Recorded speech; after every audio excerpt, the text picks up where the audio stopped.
Hello everyone, I'm Priyadarsini Mahara, faculty at the Department of Buddhist Studies, University of Delhi. Today I would be discussing module number 33 with you. This module belongs to paper number 11 of Philosophy of Buddhism. The module number 33 is entitled as Constructive Aspect of Nagarjuna's Philosophy as Seen in Surlek and Ratnavali. Now, when we going to talk about the constructive aspect of Nagarjuna's philosophy in Ratnavali and Surlek, if you remember in our previous module on life and works of Nagarjuna, we talked about the life history of Nagarjuna as well as about certain important works of Nagarjuna. In that, if you remember, and we talked about Surlek and Ratnavali as well. So here it is going to be an elaboration on those two important works of Nagarjuna, and it will give out an elaborative and explanatory notion or the constructive philosophy of Nagarjuna, which is there in these two important texts.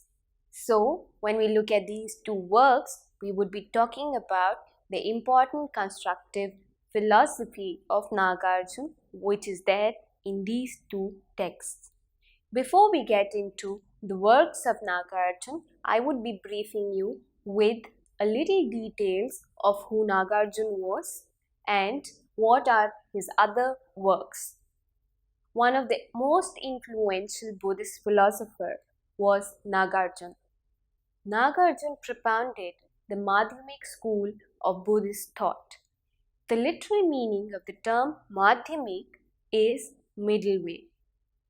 Thus, the school brings out the doctrine of middle path as treated by Buddha himself in order to attain liberation.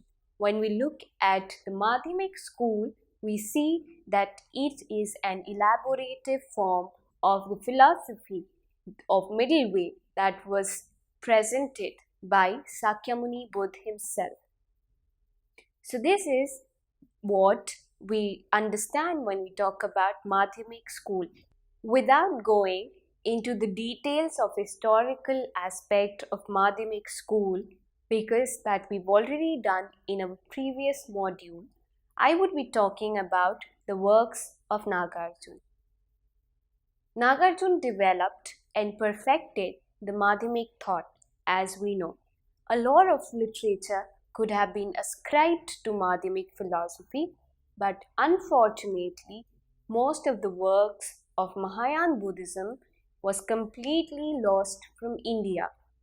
Although the translated work compiled by various scholars still remains in Chinese, Japanese, and Tibetan.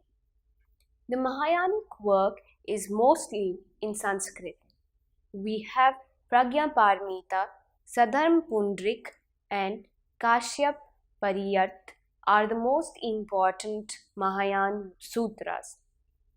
Nagarjuna developed a commentary on Prajnaparamita Sutra, and that is called as Prajnaparamita Shastra. Many other important literary works can be ascribed to Nagarjuna. Buson, the historian, mentions 6 most important treatises to be of Nagarjuna, and these are classified under 3 heads.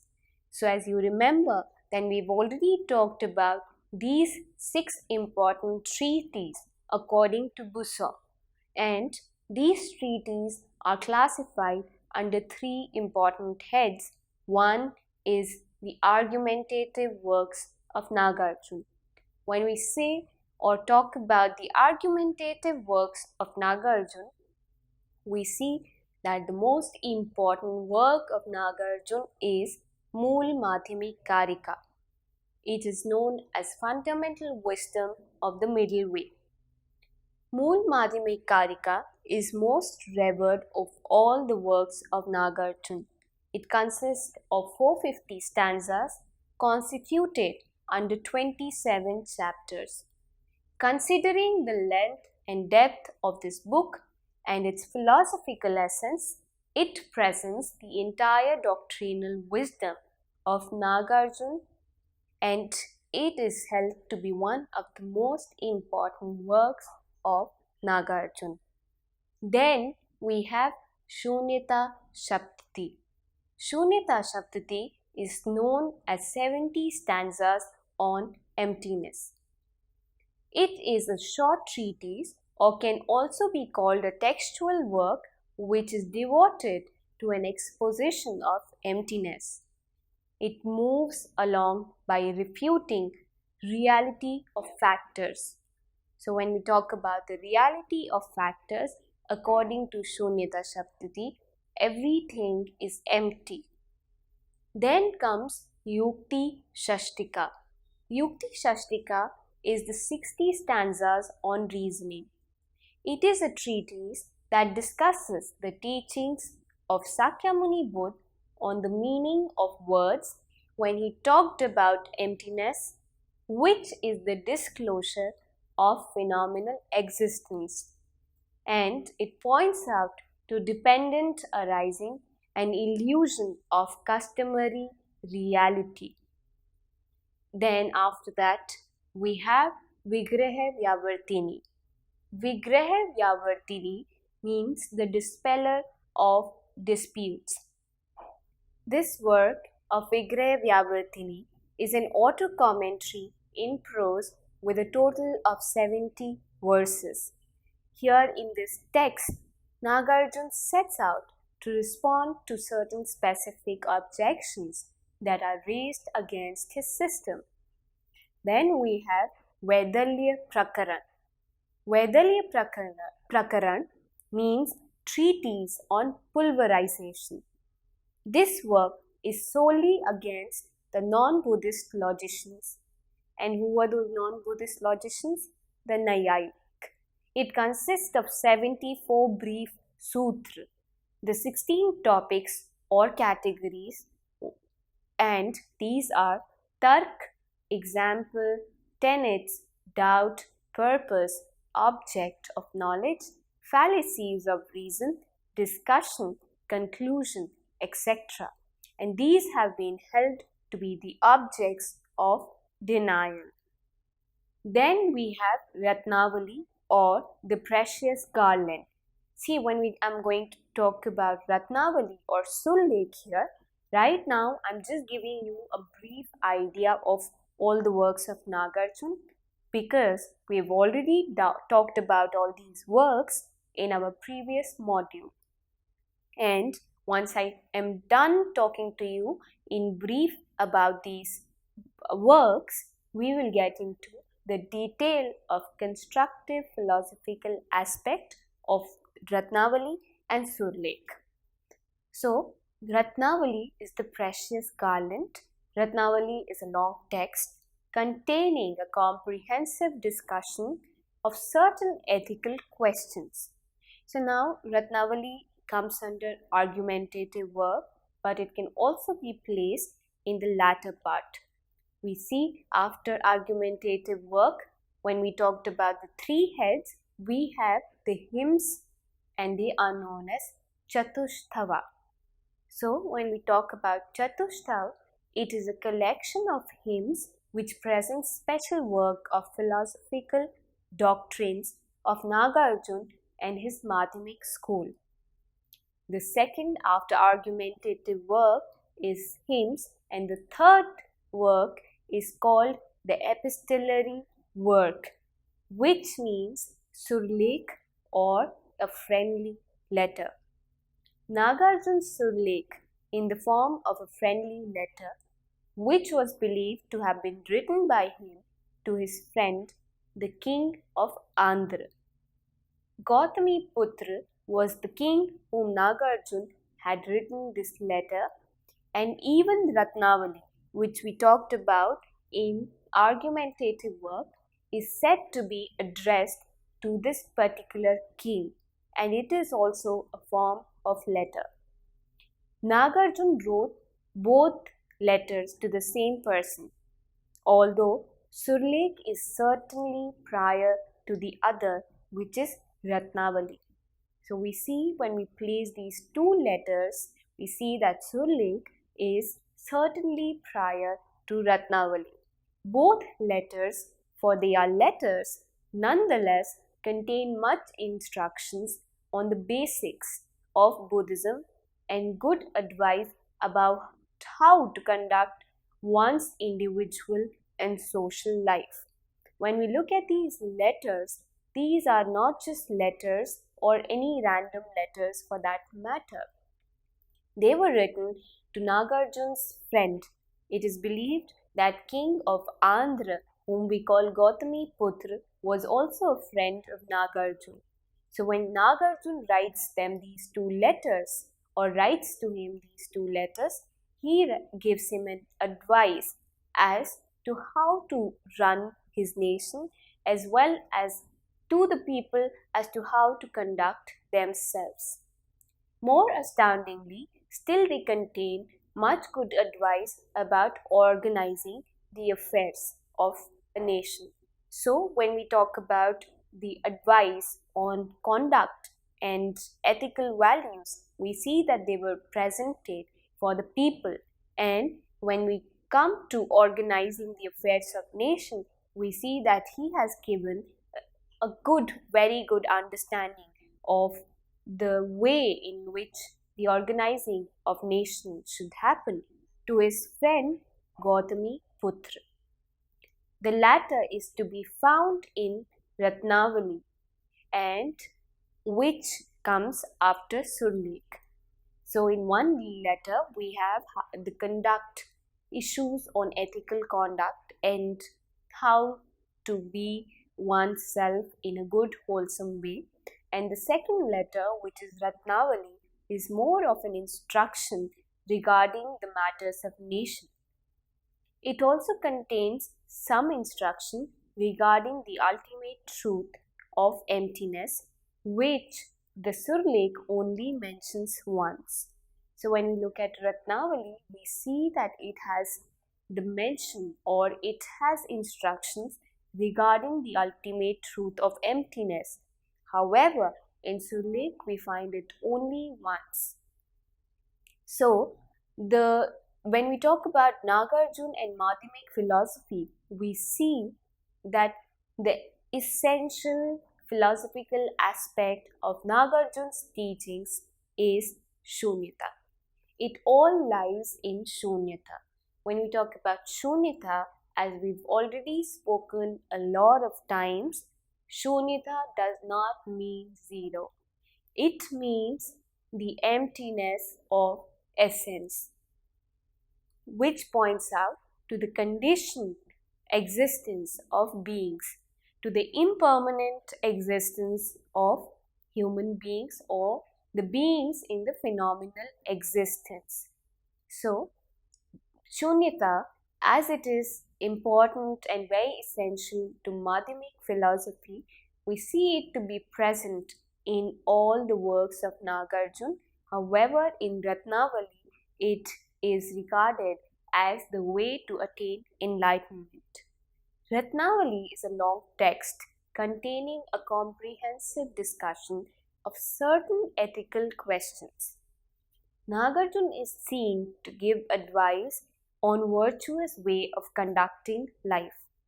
The advice for personal happiness is concerned first with improving our condition over the course of lifetimes, and then with release from all kinds of suffering, culminating in Buddhahood.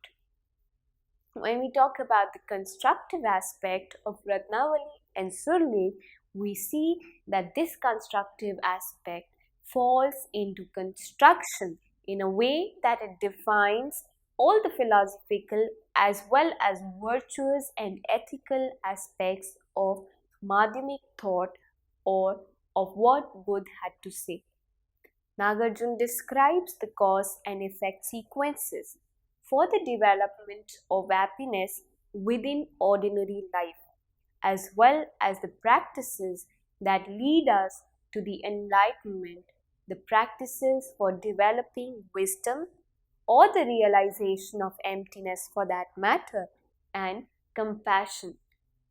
He also describes the qualities of the Buddhas. If you remember, then we had a paper or a module on Buddha and Bodhisattva. So we talked about different types or of mythological Buddhas that have been ascribed or described. So here it is also a treatise that comprises of 500 verses and is in a form of letter to a king, where all the ethical, moral as well as social values are highlighted. When we talk about Ratnavali, it is of importance in terms of constructive aspect of Nagarjuna's philosophy. How is it important? Because it not just talks about the ethical aspect or social aspect alone, but it is an amalgamation of ethical, moral and social values of Buddhism. It narrates to the king values and norms that are needed in order to run his state in best way possible, keeping up welfare of all. So imagine if tomorrow I ask you to write a letter to your friend, you would begin by asking him or her how he is and all those things. And supposedly, for that matter, if your friend is in some sort of difficulties, would you not be giving an advice to your friend if the friend requires your advice on the most essential problem of his life at present? So the same way, when asked about certain ethical dilemmaticial questions, Nagarjuna writes to his friend in the most subtle way. The text mentions the importance of knowledge on right understanding of nature of existence. It lays emphasis on the removal of ignorance, which is the root cause of all suffering. So here when we talk about these ethical and moral values, we see that both Ratnavali as well as Surlekh point out to the knowledge or right understanding of nature of existence. See, nature of existence is given of high importance in Buddhism. It is only when you understand this nature of existence, that is when you realize that the entire phenomenal existence is endowed with suffering, and the importance or the necessity is to come out of this suffering, realizing this nature of existence. And therefore it also lays importance or emphasis on the removal of ignorance, which is the root cause of all suffering. So only once this ignorance, or it is also known as avidya in Sanskrit and avidya in Pali. So this ignorance has to be removed in order for the suffering to come to an end. Then there is a mention of all those actions which are unrighteous and which need to be eliminated in our action, thought as well as speech. The practice of compassion and love is given most importance, and the king is supposed to uphold these virtues.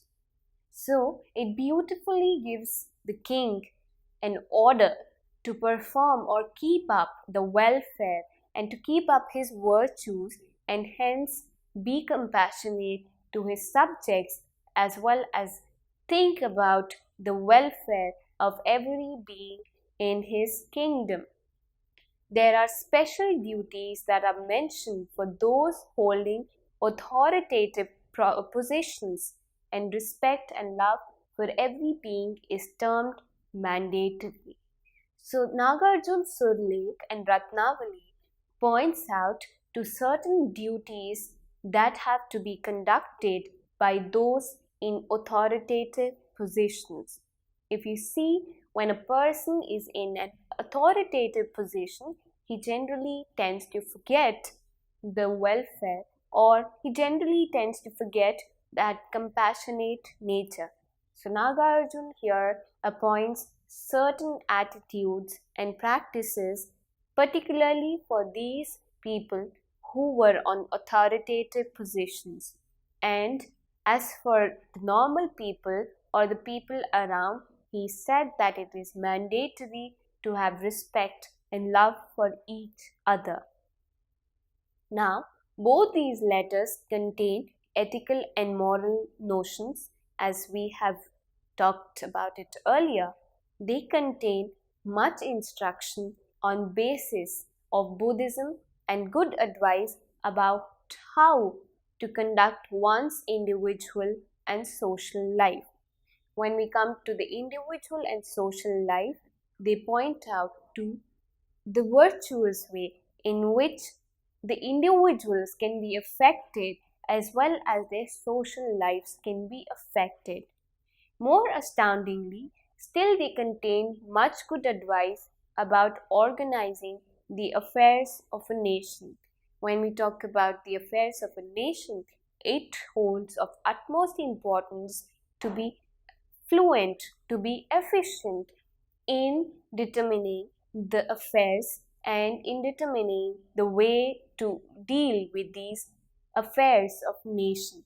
So that's the reason he holds it important to understand them and to work on them. It also contains some instruction regarding the ultimate truth of happiness and also important instructions when it comes to emptiness. Nagarjuna tells his friend to always practice way of 10 virtuous deeds. When we talk about the 10 virtuous deeds, those are known as paramitas. Paramitas are virtuous actions that are performed by a bodhisattva or an arhat who are on the path to attain enlightenment. When we talk about paramitas, we see that the earlier Mahayana Buddhist talked about 6 paramitas.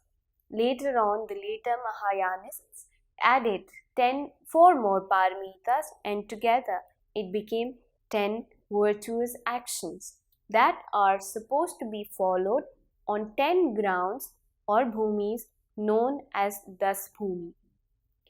And that is to say, when we talk about paramitas, we say that to avoid the 10 actions which are the causes of suffering, and paramitas point out to those actions which lead you to come out of suffering.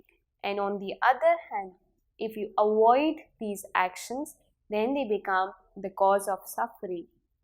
And these suffering are in various forms. We have mental suffering, we have physical suffering, as well as the both can exist simultaneously or parallelly. So we see that Surlekh and Ratnavali are two most important works of Nagarjuna. When we talk about Surlekh, we see that it is popular in India as a didactic poem, which refers to the teaching of moral actions. When we say didactic poem, we see that it refers to the teachings which are endowed with moral actions. It constitutes of most fundamental teachings of Buddha, which is the Four Noble Truths, and these are the truths about phenomenal existence and were realized by the noble person Buddha himself. It can rightly be stated that these 4 truths give rise to many other doctrines of Buddhism, like the doctrine of dependent origination, karma and rebirth, 4 sublime states of existence, which is also known as Brahma Vihar, Noble Eightfold Path, which is known as Arya Ashtangik Marg. Then we have 3 characteristics of existence, and so on. So these are the important or essential Buddhist doctrines that are talked about in Surlekh. Therefore, Surlekh constitutes of one of the most essential ethical and philosophical principles of Buddhism. Nagarjuna mentions the three disciplines which his teaching has in common with that of Theravada. And what are these three disciplines? That is morality, which means sheel, then meditation, which means samadhi, and wisdom, which means pragya. So sheel, samadhi, and pragya are those moral values which are mentioned in these two texts. The three principal divisions of Buddhist practice by means of which nirvana is to be attained are again mentioned in the text, which runs to 123 stanzas. Another most famous or essential of Buddhist practice is also recommended to the king, Nagarjuna's friend and disciple, and that is the Noble Eightfold Path. The Noble Eightfold Path is the fourth of the Four Noble Truths. Four Noble Truths are the Arya Sat, and Nagarjuna mentions these in his letter. Interdependent origination, which means Pratitya Samutpad, and it is the central teaching of the Buddha and given or mentioned in prominence, and the ultimate truth, which is Paramarth Sat and Samvriti Sat. Nagarjuna also stresses the importance of moral and ethical behavior. This, of course, is also implicated in the 10 virtuous or wholesome actions.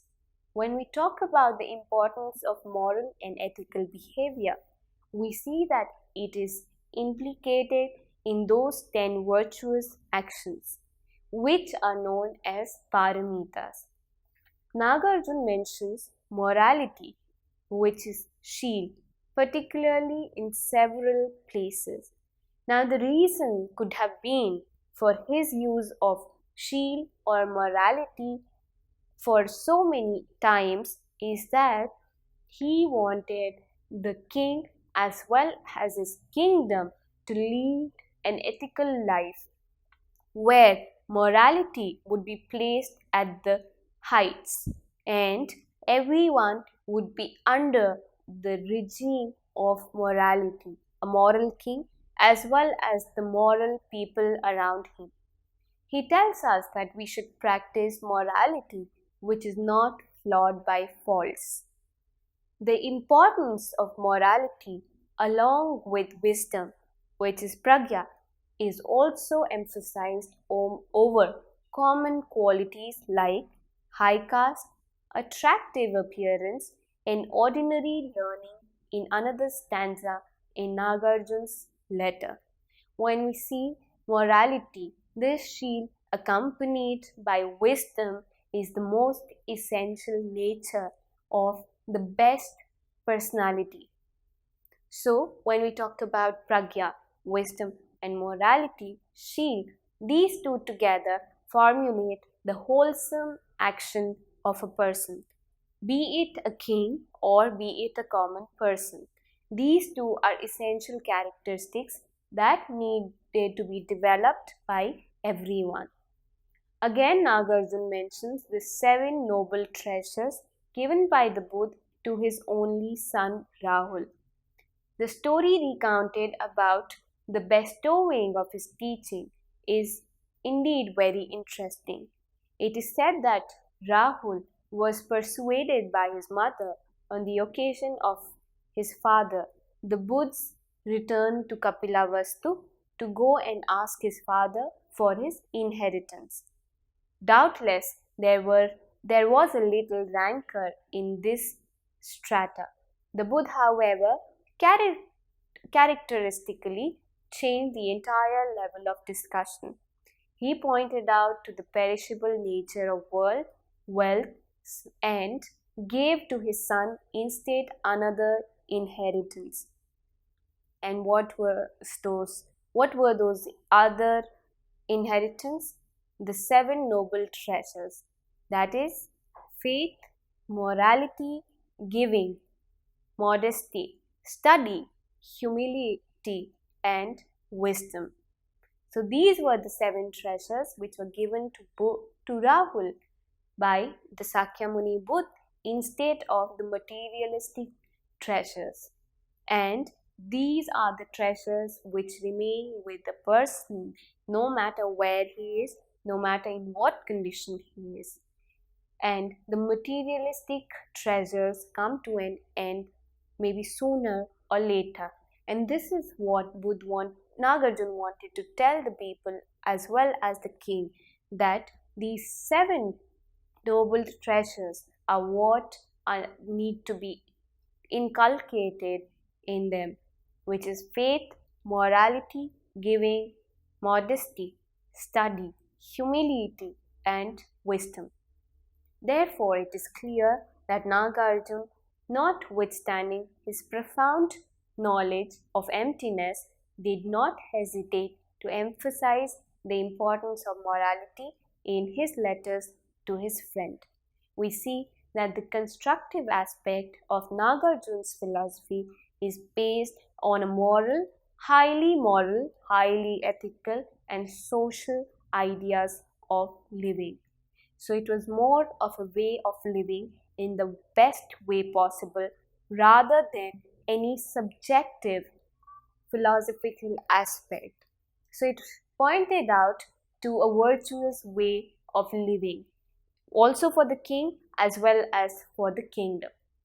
So this was the constructive aspect which is seen in Surli and Ratnavali, 2 most important works of Buddhist scholar Nagarjuna. Thank you.